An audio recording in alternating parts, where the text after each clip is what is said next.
Hello, everyone, and welcome to another episode of the Today's the Day Changemakers podcast. I am Jody Grunwald. This week, my guest is Gail Tsigalakis. Gail is the award-winning author of the personal growth book, The Affirming Way of Life. See the good, speak the good, spread the good, and also a certified transformational life coach. In her life coaching business, she helps clients unleash their positive possibilities. After her 42-year career helping over 1,000 students develop confidence and find their inner shine, she embraced retirement as an opportunity to continue making a difference in other people's lives and to fulfill her two lifelong dreams. In her book, The Affirming Way of Life, Gail shares the key to strengthening bonds, deepening love, and creating greater happiness. The words we say to ourselves and to others truly matter. Listen in to hear how to better communicate. To purchase her book, go to theaffirmingway.com. And for more information about coaching with Gail, go to upcoach.com. Please subscribe to the Today's the Day Changemakers YouTube channel. Download the podcast from most streaming sites. Don't forget to like and follow us on Facebook and Instagram at Today is the Day, Live It.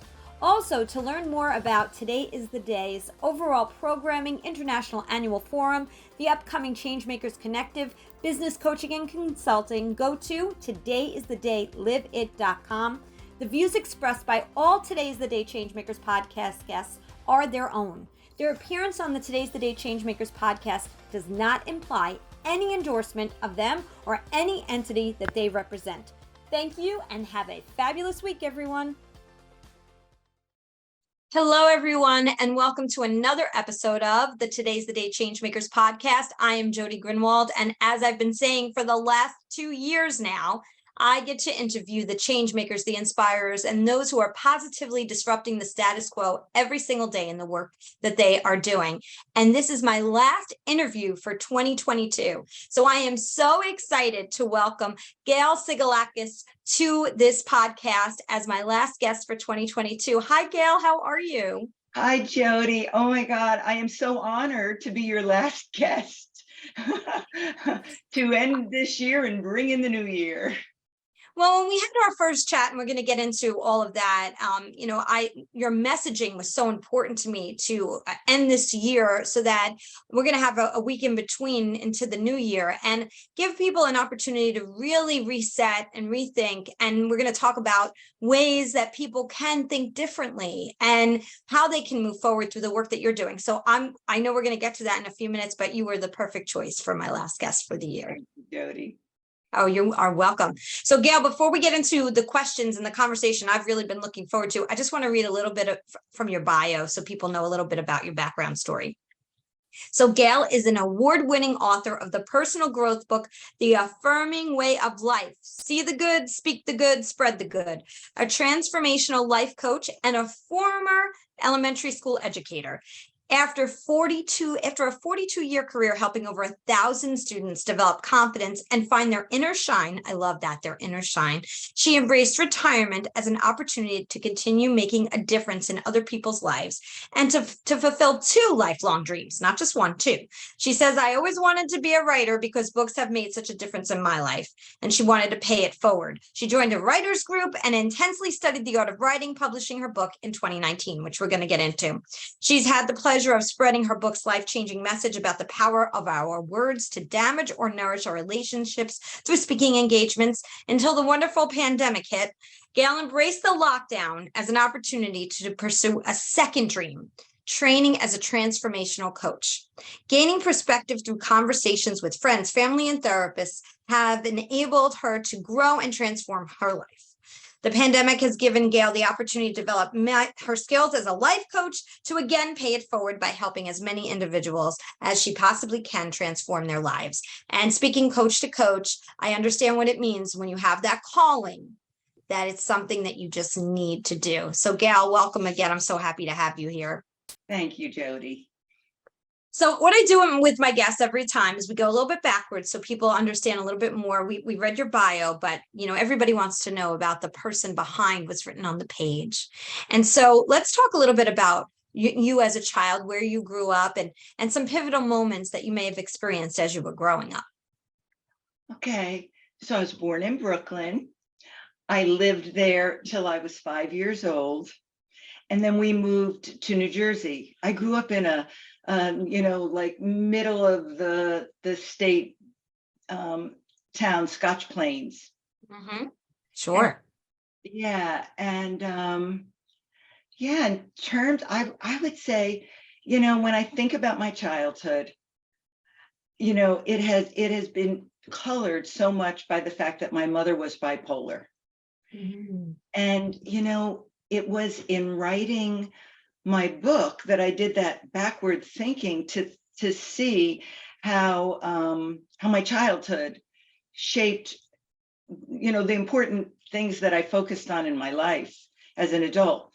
I grew up in a home where my mother always saw the best in myself and others, my sister, and she always had words for the good, which gave me the impetus for my book. But my mother's sister, who loved her dearly and lived in Brooklyn, and my father, back in the 50s when my mother developed bipolar, nobody understood bipolar disease and disorder. And so they were so critical. So I grew up with this background of a clash between harsh negative words and very positive words. Mhm. And throwing into that mix, my dad was like the only college educated person in his family. And language was so important to my dad. He hammered it into my sisters and my head that being articulate and speaking well were so important. So it was when I was writing my book that I saw that, wow, I grew up in a home where I saw the impact of words. I saw how words could be so damaging, and yet I integrated from my mother how words could be so building. And so that was really that was the birthing, I think, for me much later in my life for my book. Right. Thank you for sharing that. I know that's not always easy, but thank you for sharing that, because there are people who may be listening that may be on that track right now, right? They've been diagnosed with that, or they have lived with someone. What advice do you have for them, when it comes to how do you watch your words more effectively when you're dealing with a disorder like that? Do you have any suggestions?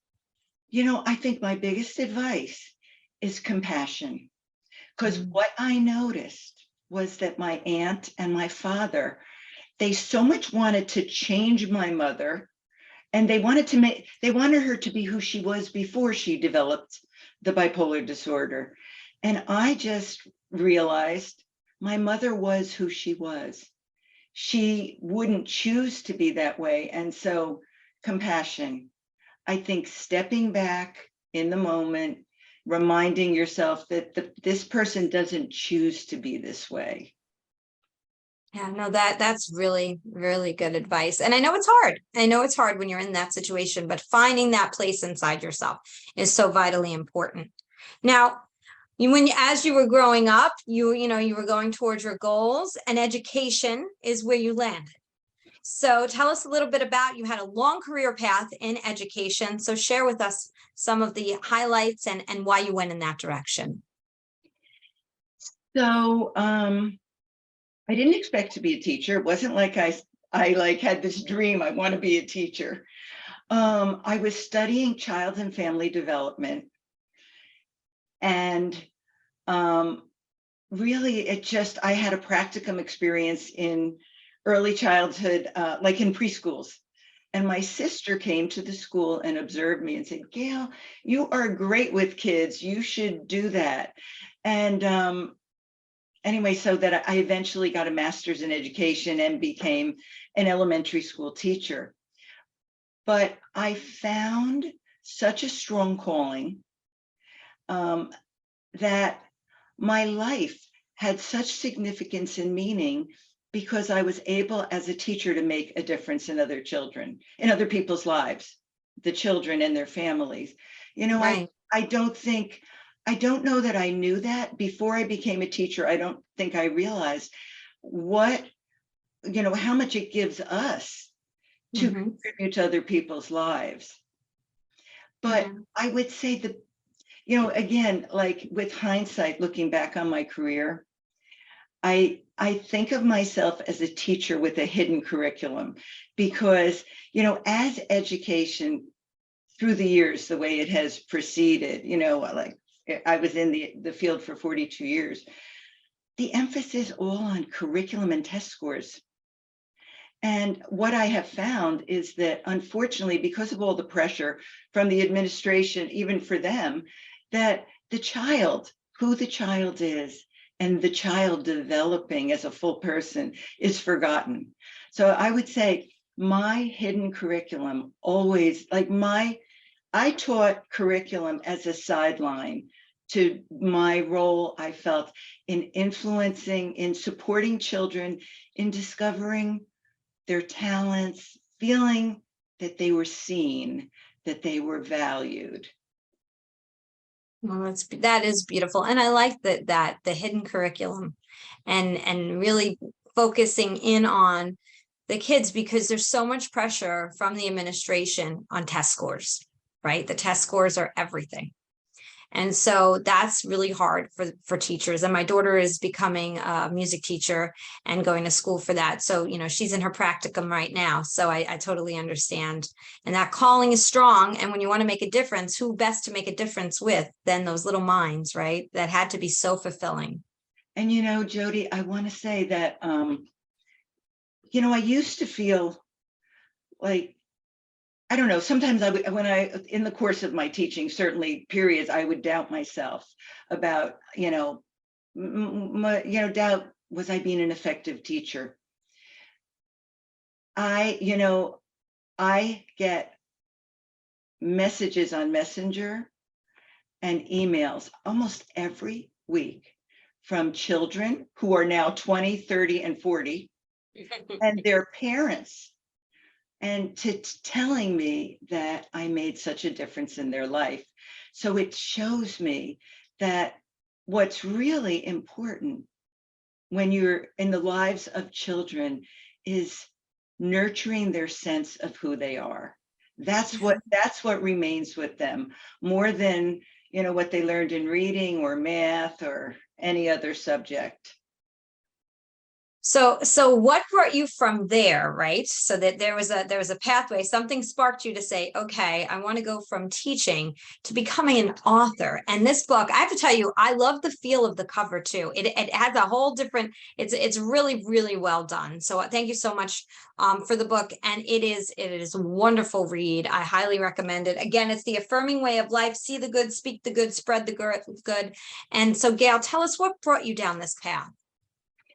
So, I think all of us have dreams to do more than one thing in our life. So I was a teacher, but I harbored this deep desire to be a writer because books meant so much to me, and books particularly, I love reading novels. I'm always reading a novel, but I'm also always reading a personal growth or a self-help book. And books had made such a difference in my life. And I feel like they helped me through the rough spots of my life, the insights from the self-help books. So I said, I wanted to pay it forward and be that kind of person. Interestingly, the year before I retired from teaching, my son, who at the time was maybe 18, he knew how much I wanted to be a writer. And every summer I'd try, but I didn't, I would do some writing on the theme. I knew that my theme was, the power of our words to impact relationships, the affirming way of life. I had the title, but I didn't know how to write. So my son said, Mom, this woman that we both knew is on the cover of the local paper. She's written 4 books. You must contact her. And so I did. And she offered to be my coach. And from there, after I retired, it was really, I have to say, and I encourage anybody who retires, it was like I developed a new passion, and it made me feel so vibrant and alive. I was studying writing, and I belonged to a writers group, and we would meet once a week for 3 hours, and through the process of all the feedback, I was able to publish my book.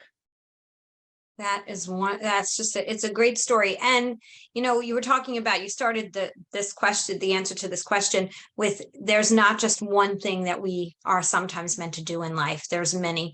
And there's a TED Talk actually on this about being a multi-potentialite. And it's a great TED Talk. I've heard it and I've talked about it a couple of times. And it's true that we don't just have to be, you know, they say there's a saying about the jack of all trades, master of none. I think it's a terrible saying because of the fact that we can do multiple things if that's where your heart is and that's what's pulling you. You know, I want my guests, I'm sorry, I want my listeners to know if it's pulling you, there's a message in it for you. And Gail is sharing that right here and now. It might not have happened while you were teaching, but it came to you, you know, after, and you were able to make it happen. So talk to us about the words. You know, you talk about the type of words. I know it's in the book, but give us just a little bit of what people can expect in the book about the power of the words that we say.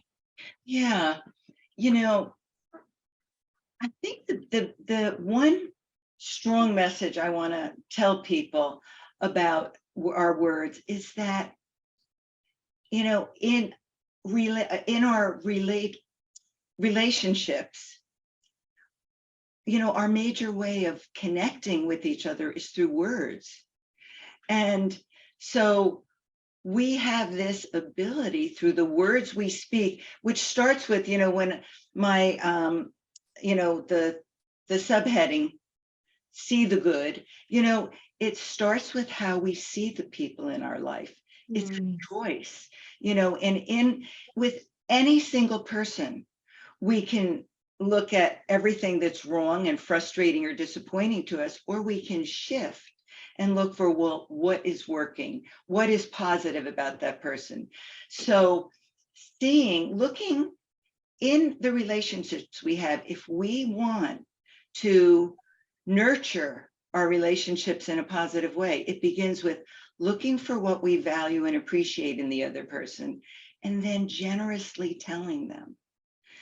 Because our words create the atmosphere.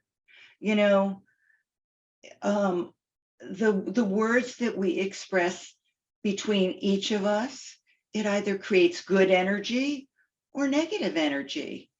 And our words build, you know, certainly with children, but in each of us, if we think about it, it's the positive things others have noticed in us that has supported us and guided us to do what we do, to use our talents and gifts. So the words we use are so important. And I feel like so many of us, it just isn't, we aren't brought up that way. You know, oftentimes people feel like, oh, if I tell that person how much I love them or how talented I think they are, they're going to think they have something over on me. You know, it's that misunderstanding. Mm-hmm. Yeah. So what I really would like to share, the gift I want to share with others, you know, my mission is for them to realize how powerful their words are in creating everything they want in their life, especially their relationships.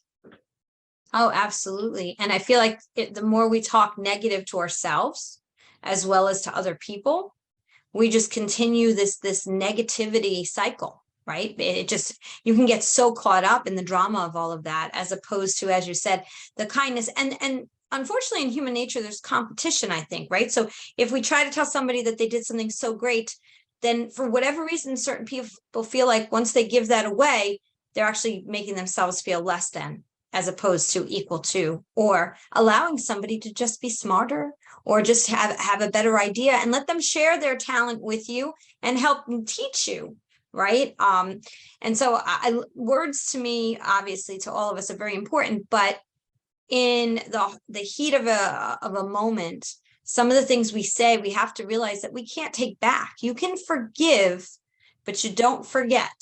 So words are extremely important. And that's why I was happy to have you on as the last guest this year, is because I want people to start thinking about, as they move into the new year, how can we change the language we speak to ourselves in, as well as in relationships.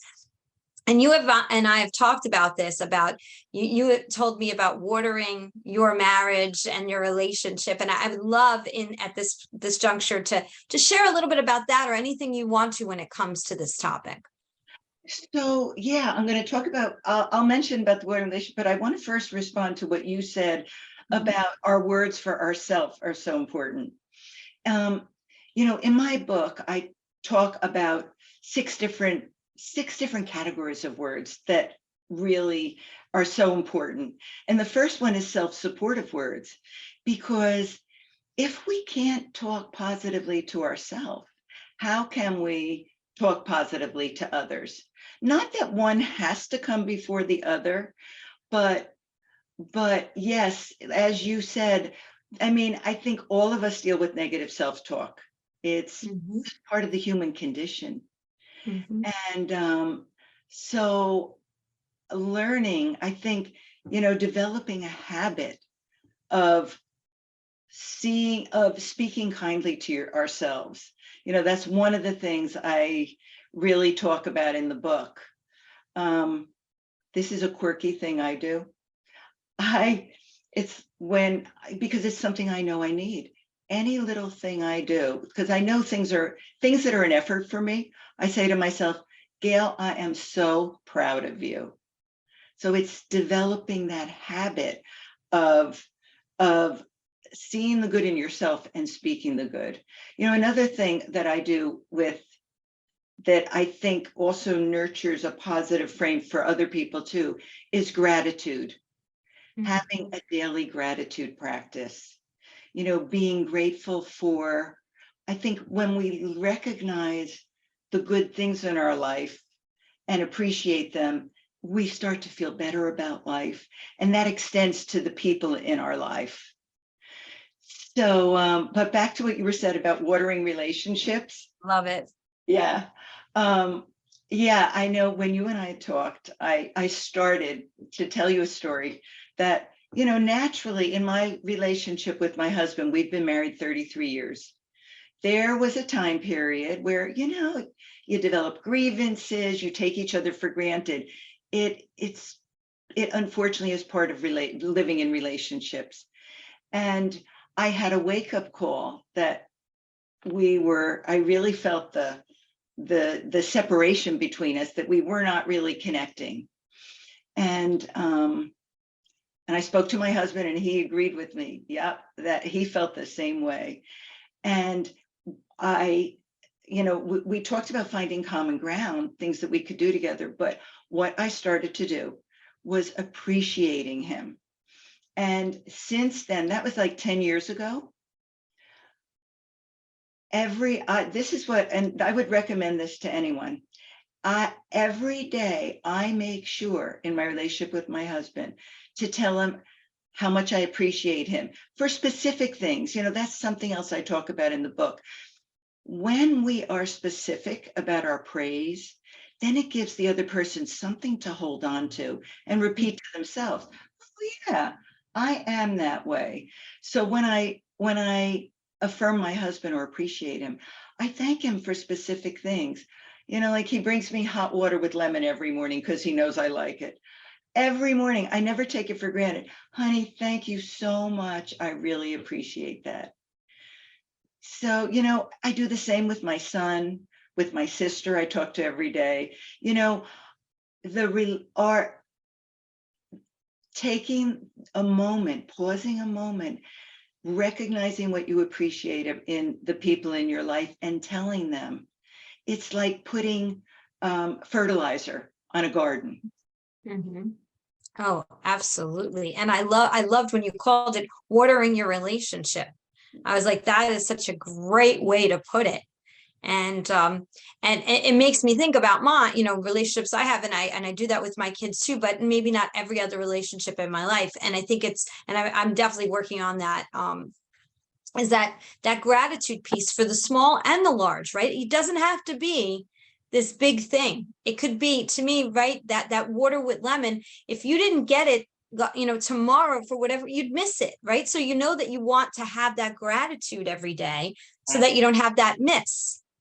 You are so right, Jody. And I was thinking, if all of us could only think for a moment, if I didn't have this person in my life, what would my life be like? Just that pause and simple thought can help us to appreciate, all the good that the people in our life bring into our life. And by telling them, it just makes the relationship so much closer. Absolutely. Absolutely. I could talk to you about your book all day. Pam10 is a leader in IT enterprise solutions and staffing. They are driven to transform their clients' business performances. They do this every day by providing their clients with the best services and products. Products like BizLego, an online community platform, and Colear, a unique learning management system. They also transform the lives of women and children through their associated nonprofits, SheTech, which supports women in and joining the technology field, and Sofkin, support organization for kids in need. Pam10, technology for social good. Go to pam10.com for more information. I want to also go to your second dream that you fulfilled, which is your practice and becoming a coach, and you call it Unleash Your Positive Possibilities. I want to talk to you about your niche and why you picked that name. Yeah. When I trained as a coach, then it was the big question, like, well, what am I going to call my, for my website, and what am I going to call my practice? And it was interesting, the word possibilities. I was reading books, and it was like, sometimes it just pops, a word will pop out. Like if something I always find if something appears to me like 3 times and really like stands out, it's a message to me. And the word possibilities kept coming to me. And possibilities to me, I'm going to say, it's almost like it's a pregnant word. It's pregnant with, potential. And I think that all of us have dreams and visions of something more. Whether it, as you put, it could be small or large, but, and we all have a tendency to have doubts. Well, is that possible? So I see my mission, and my gift is to help other people to identify what is it that they don't have now. What is it that they're nurturing, this dream they've been holding in their heart that they would like to make possible. And so I see my work and my opportunity is to help people to make their dreams possible, because I know what it's like. I've gone through, I feel like when it comes to having a niche, I have had certain struggles that I've been challenged with, and I've gone through a process of eventually feeling, levels of mastery. And so I feel that's my gift, to support others to unleash their positive possibilities. Now, your niche, though, is really women in midlife. Is that right? Yes. So tell us a little bit more about what that means. And believe me, women in midlife need the support. Like this is that it's very, very true. You don't realize it till you're in that space. And so it's not talked about enough, I don't think, because there's the support and we're somewhat quiet, but there's a lot of changes, from the empty nest to possibly a second career, dreams that you want to fulfill, not sure you can make possible. So there's a ton in that space. So tell us a little bit more about what you do to support that niche. Yeah, and I want to tell you, Jody, I extend midlife from say even 35 to 65. Because I was looking at the women who were coming to me, and I was remembering myself at that phase. As I was bringing my son up when he was like 10, 15, it's a time when as women, we don't have a chance to even think about ourselves, where our life is so full of so many demands that we get lost in the equation of our life.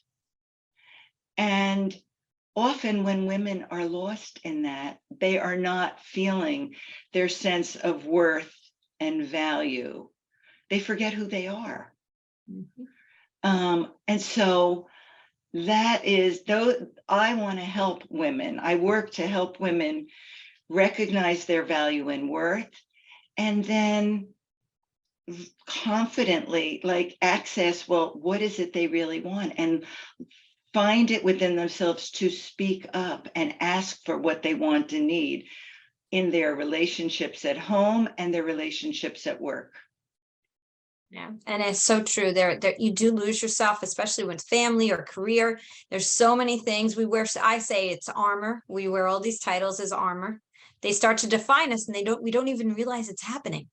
You know, we don't ask people. It's always like, "How are you?" and "What do you do?" Right. So the first couple of questions when you network is, "Hi, my name." Please give your name and then talk a little bit about yourself.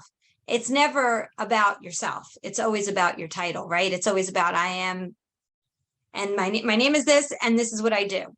It's not, this is the type of person I am, or I have 2 kids, and the kids part might come later in the convo, but it doesn't come first. And I spoke to a guest who told me that in the Vietnamese culture, they start out talking about where you're from and what are the famous things that are known from that culture. Like, what are the things that you eat and what are the things that you do as a culture, as a community? We don't do that here in the United States. So it's very interesting. That's why we lose ourselves. And that's why I feel like this is a great niche. And you're right, 35 to 60 sounds like midlife. We're all it really does. It's a long time, but we don't know what our life expectancy is for each one of us. So it spans a long region. So let me ask you something, Gail. With the coaching piece right now, where can people find you? Yeah, I have a website, and my website is, www.upcoach. I call it Upcoach, and that's for Unleash Your Positive Possibilities. www.upcoach.com. I'm on Google. If someone in Google's a coach, life coach in New Jersey, I'm on that. That's awesome. Any social media? Any other social media? Yes, I'm on LinkedIn. Gail Sigalakis on LinkedIn, and on Facebook. Same, Gail Sigalakis on Facebook. Wonderful, wonderful. So let's also talk, just to go back, because I want to wrap up with the words, and as people are moving into 2023 right now, is there an assignment, homework assignment you could give everybody as they're moving in? I don't like New Year's resolutions because I believe those, when we talk about them, they don't last, they don't stick. It has to be a new way of life. Is there something that you can give people as they start in this new year that they could do? I know in your book you have a couple different exercises. Is there something that sticks out that you would like the listeners to do? Yeah, I think, the third part of my subheading, see the good, speak the good, spread the good. I think that I want to remind the listeners that each of us is a change agent. Each of us influences in our corner of the world. We influence all the people we come in contact with. And so I think the biggest thing is to recognize, I want to remind everyone to recognize that what you say to people impacts how they are going to feel about themselves. And as simple as a smile, you spread energy. And I would say, choose positive energy. I think all of us individually and the world as a whole need good energy.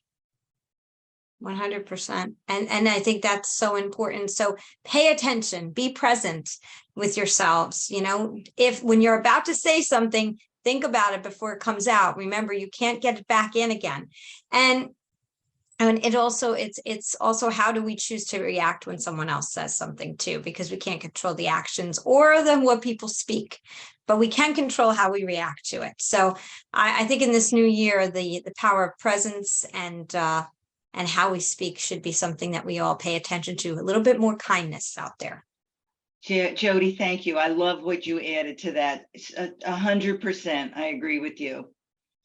So I'm going to ask you you are the last guest that I get to ask this to you because I changed the last question every year. So this is awesome. I'm so excited that you'll be the last person to answer it.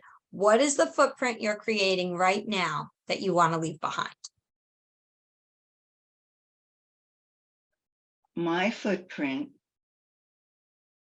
that I want to leave behind is to make everyone whose life I touch feel more positive about themselves.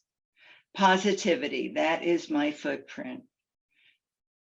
I want everyone whose life I touch to feel like, to feel their value. Like I would say that's it.